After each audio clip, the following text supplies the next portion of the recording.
Welcome to the week 3 lecture, looking at a time period where there was increased resistance efforts against European encroachment from Native Americans.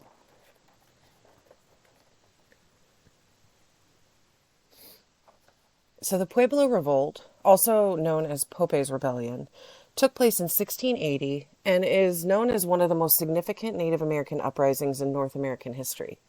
It's considered one of the few successful Native American rebellions against European colonization because it resulted in the expulsion of Spanish settlers from New Mexico for over a decade.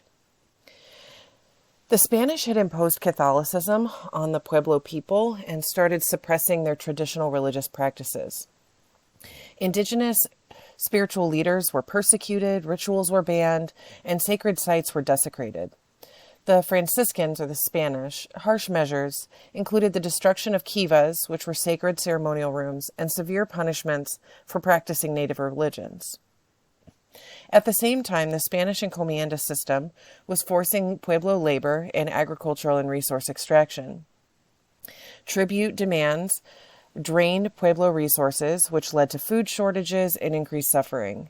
The Spanish also controlled trade that limited the Pueblo's economic independence and furthered their resentment against them.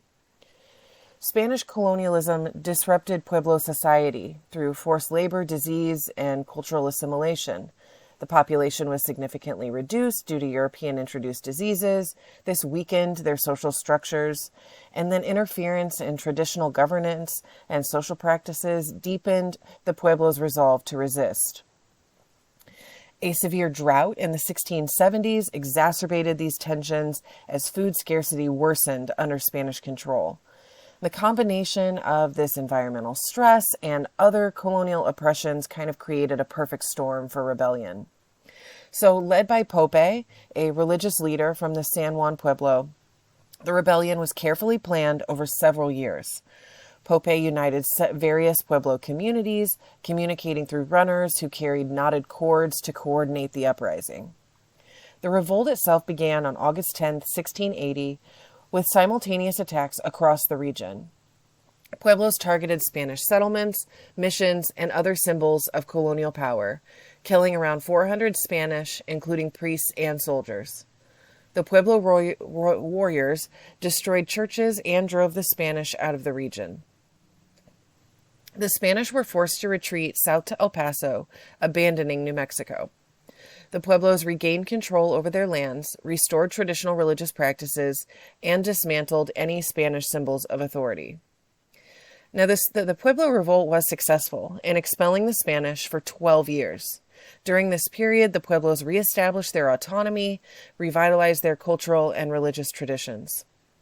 But in 1692, the Spanish, under Governor Diego de Vargas, reconquered New Mexico, though with less harsh methods than before.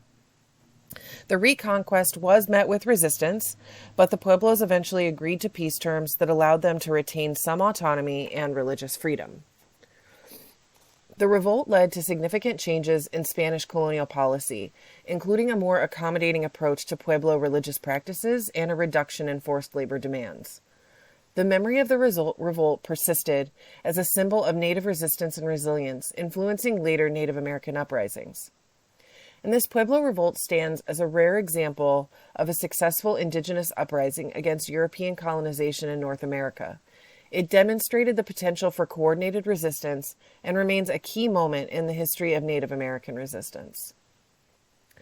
The Pueblo Revolt's success was due to a combination of strategic coordination, deep cultural grievances, and effective exploitation of Spanish weaknesses. Its aftermath shaped future interactions between the Pueblo people and the Spanish, leaving a lasting legacy in the history of Native American resistance. Metacom's War, also known as King Philip's War, was a conflict between Native American inhabitants of New England and English settlers. Named after Metacom, or King Philip, the Wampanoag leader, the war was one of the most devastating conflicts in early American history. English settlers were continually expanding their settlements, encroaching on Native American lands. The Native American tribes, particularly the Wampanoag, lost significant portions of their ancestral lands due to English colonization and land treaties that were often coerced or misunderstood. The growing English population led to increased demand for land, creating tensions over resources and sovereignty. The fur trade, once vital to Native American economies, had declined, leading to economic instability among tribes. The English imposed new trading practices that marginalized Native American economic interests that created further resentment. Native Americans became increasingly dependent on English goods, leading to debt and loss of autonomy. The English asserted political control over Native tribes, undermining traditional governance. Native leaders like Metacom felt their authority and way of life were under threat as English laws and customs spread. Cultural clashes, including disputes over hunting rights and legal authority, intensified this conflict. Then the execution of 3 Wampanoag men by the English for the murder of John Sossaman, a Christianized native, escalated tensions. Sossaman, who was a praying Indian who had converted to Christianity, was suspected of betraying Metacom's plans, leading to his murder and subsequent trial by English authorities.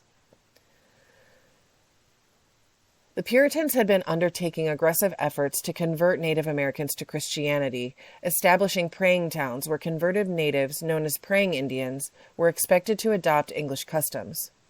The praying Indians were often caught between two worlds, distrusted by their fellow natives for abandoning traditional ways, but also mistrusted by the English for their cultural heritage. The existence of these converts created division within Native communities, as some saw them as traitors to their culture. Puritan leaders viewed the war in religious terms, seeing it as a battle between Christian civilization and paganism.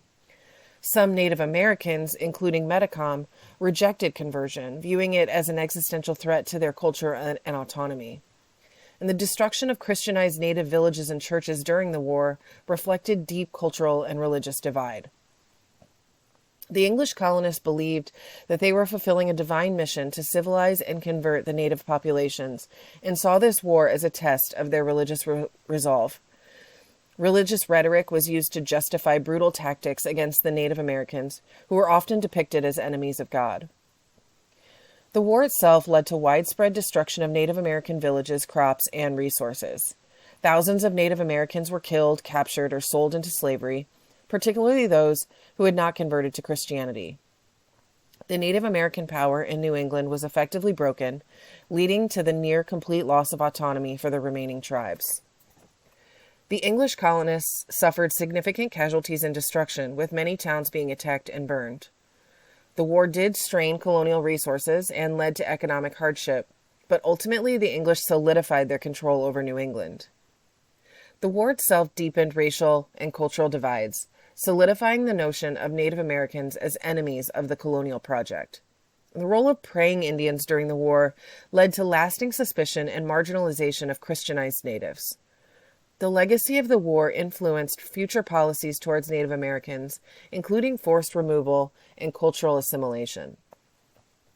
Metacom's war was caused by a combination of land disputes, economic pressures, and cultural tensions, with religion playing a central role.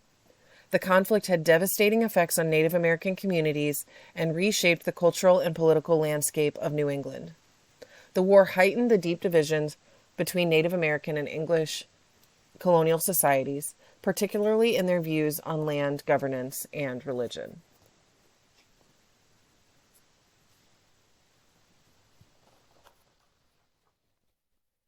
Bacon's Rebellion in 1676 was a significant uprising in colonial Virginia led by Nathaniel Bacon against Governor William Berkeley's administration. The rebellion is often seen as a turning point in the transition from indentured servitude to race-based slavery in colonial America.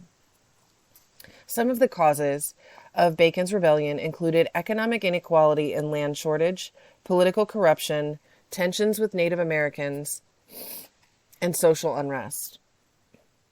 The growing population in Virginia created a shortage of available land, particularly for former indentured servants who had completed their contracts and expected land as part of their freedom dues. Wealthy planters controlled the best lands along the coast, leaving poor farmers and freed servants to settle in the frontier regions where they faced conflicts with Native Americans.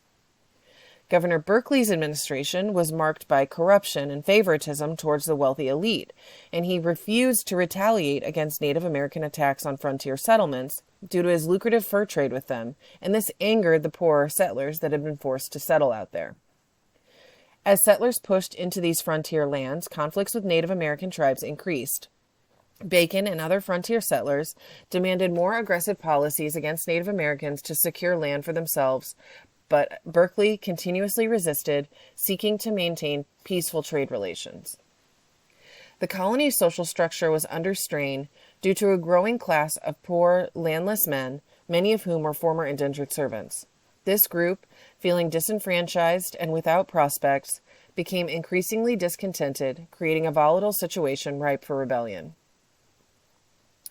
So indentured servants and recently freed servants made up a significant portion of Bacon's forces.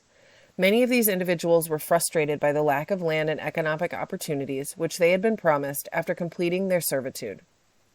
The rebellion heightened the dangers of relying on a large population of discontented landless men who could be easily mobilized against the colonial elite. The rebellion exposed deep class divisions in Virginia society, with poorer settlers, these former indentured servants, pitted against the wealthy planter class.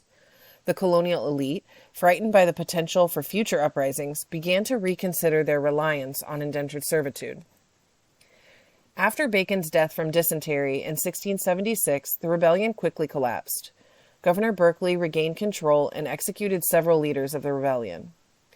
The suppression demonstrated the instability of a labor system that depended on a large, discontented population of former servants.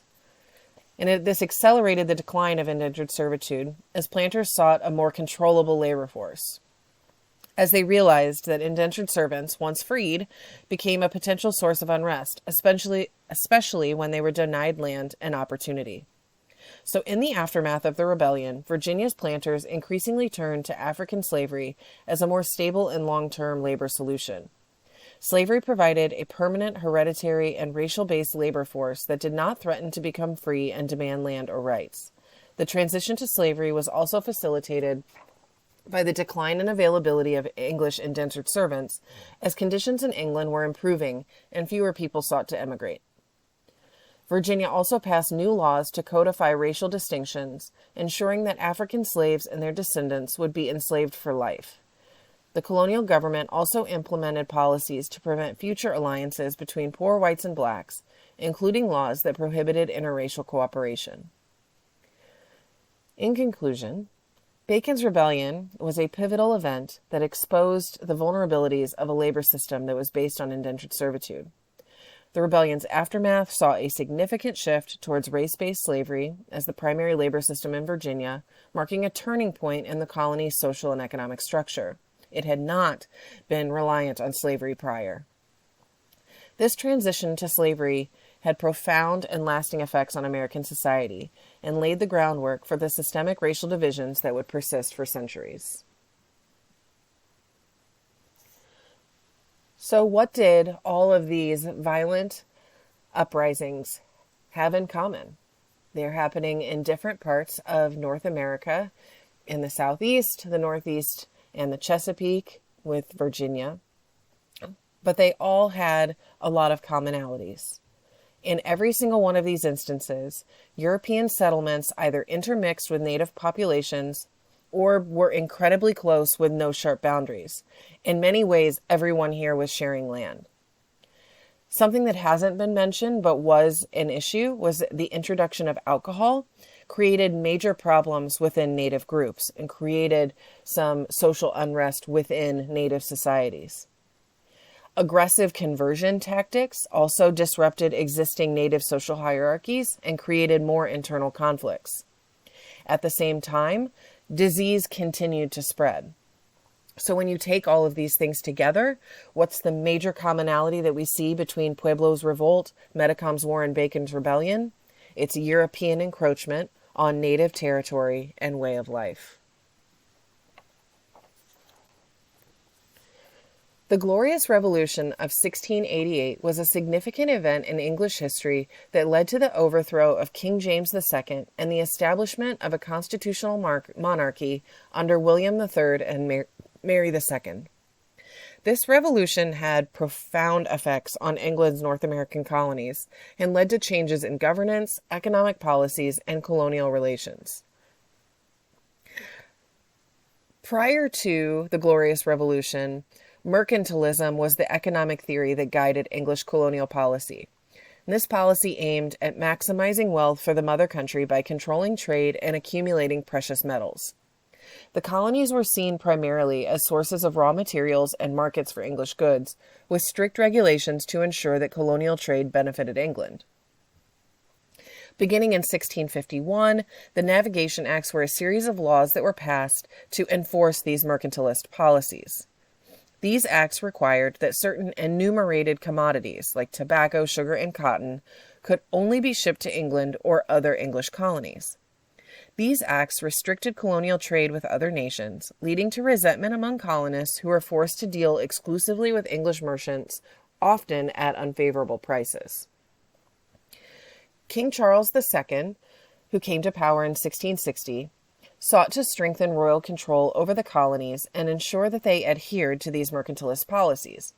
Under his rule, colonial charters were increasingly scrutinized, and several were revoked or modified to reduce colonial autonomy. The enforcement of the Navigation Acts was intensified, leading to increased tension between the colonies and the Crown. In 1686, King James II came to power and consolidated several northern colonies, including Massachusetts, New Hampshire, Connecticut, Rhode Island, and later New York and New Jersey, into a single administrative unit known as the Dominion of New England. The Dominion was governed by Sir Edmund Andros, who was appointed by the Crown and had sweeping powers, including the ability to impose taxes, enforce the Navigation Acts, and dissolve colonial assemblies. Andros's authoritarian rule, combined with his disregard for local customs and rights, fueled widespread resentment among the colonists. So the Glorious Revolution in England saw the Protestant William of Orange and his wife Mary, James II's daughter, take the throne, replacing Catholic James II. This event was driven by fears of a Catholic monarchy and the desire to protect Protestantism and parliamentary authority in England, which had been a problem in England for centuries. News of the Glorious Revolution inspired colonial uprisings against the Dominion of New England. In Boston, colonists arrested Governor Andros and dismantled the Dominion, restoring the previous colonial governments. Massachusetts and other colonies regained some degree of self-governance, though they remained under a tighter royal control than before. In Maryland, the Glorious Revolution led to a Protestant rebellion against the Catholic proprietorship of Lord Baltimore. The colony's government was overthrown, and Maryland became a royal colony, with the Church of England established as the official religion. The shift to royal control ended religious toleration for Catholics in Maryland, marking a significant change in the colony's governance. The Glorious Revolution resulted in the collapse of the Dominion of New England and the restoration of colonial assemblies, reinforcing the tradition of self-governance. However, the colonies did remain under increased royal oversight, with new royal governors appointed in several colonies to ensure adherence to English laws and policies. The English Bill of Rights, passed in 1689, and the Toleration Act influenced colonial political thought, promoting ideas of limited government and religious freedom, albeit limited to Protestant denominations. So the Glorious Revolution marked a turning point in colonial governance, ending the experiment of the Dominion of New England and restoring to some extent colonial autonomy.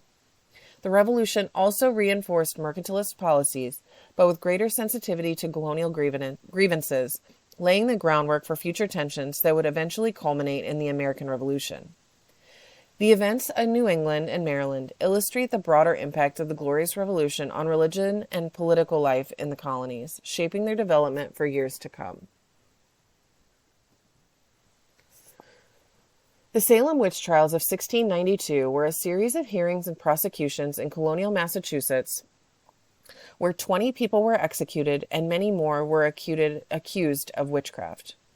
Gender played a significant role in the trials, influencing who was accused and why, as well as reflecting broader social anxieties and tensions. Puritan society in Massachusetts was deeply religious, with a belief in the literal existence of the devil and a fear of his influence in the world. The community faced several challenges, including political instability, economic hardship, and conflicts with Native Americans, leading to social tension. The Puritan worldview saw women as more susceptible to sin and the devil's influence, partly due to the biblical story of Eve's temptation. Puritan society was patriarchal, with strict gender roles that confined women to the domestic sphere. Women were expected to be submissive, pious, and devoted to their households. Deviations from these norms could attract suspicion. Independent or outspoken women, especially those without male protection, so widows or unmarried women, were more vulnerable to accusations of witchcraft. The trials can be seen as a reaction to fears surrounding female power and autonomy. Women who did not conform to societal expectations, such as those who were financially independent or who defied male authority, were often targeted. The Puritan fear of disorder and rebellion was projected onto women, who were seen as a potential source of chaos if not controlled. Approximately 80% of those accused during the Salem witch trials were women, reflecting the gendered nature of the witchcraft accusations. Many of these women were middle-aged or older and often lived on the margins of society, such as widows or women without children. Accused women often had a low social standing, making them an easy target. For example, Sarah Good was a poor beggar, and Tituba, an enslaved woman, was among the first to be accused. These women were often seen as societal burdens or deviants, making them more likely to be scapegoated during times of crisis. But women who challenged social norms, such as outspoken or assertive women, were also likely to be accused. Bridget Bishop, the first person executed, was known for her independence and multiple marriages. Women who were perceived as threats to the patriarchal order, such as those who engaged in unorthodox behaviors or had conflicts with neighbors, were often targeted as well. Although the majority of the accused were women, some men were also accused, particularly those who were associated with accused women or who defended them. Men who were accused tended to be those who challenged the existing power structures or who were seen as vulnerable, such as older men or those who had personal conflicts with the accusers. The trials created deep divisions within the community, leading to a breakdown of trust among neighbors and within families. The widespread hysteria and the subsequent executions caused lasting damage to the colonial social fabric, with many families losing loved ones or being stigmatized for generations. The trials reinforced patriarchal order by punishing women who deviated from social norms, effectively curbing female independence, and reinforcing the notion that women should remain within traditional roles. The fear of witchcraft was also a fear of women's power, and the trials served to suppress female agency in the community. The aftermath of the trials led to significant changes in the legal system, including the end of the use of spectral evidence, which is testimony based on visions or dreams, in court. The Puritan clergy's involvement in the trials damaged their credibility, leading to a decline in the theocratic influence in the colony. The colony's leaders, including Governor William Phips, eventually admitted that the trials had been a mistake, leading to public repentance and compensation for the families of the victims. The Salem witch trials often have left a lasting mark on American history as a cautionary tale about the dangers of mass hysteria, scapegoating, and the abuse of power. The trials highlighted the intersection of gender, power, and fear, serving as an enduring example of how societal anxieties can lead to tragic outcomes.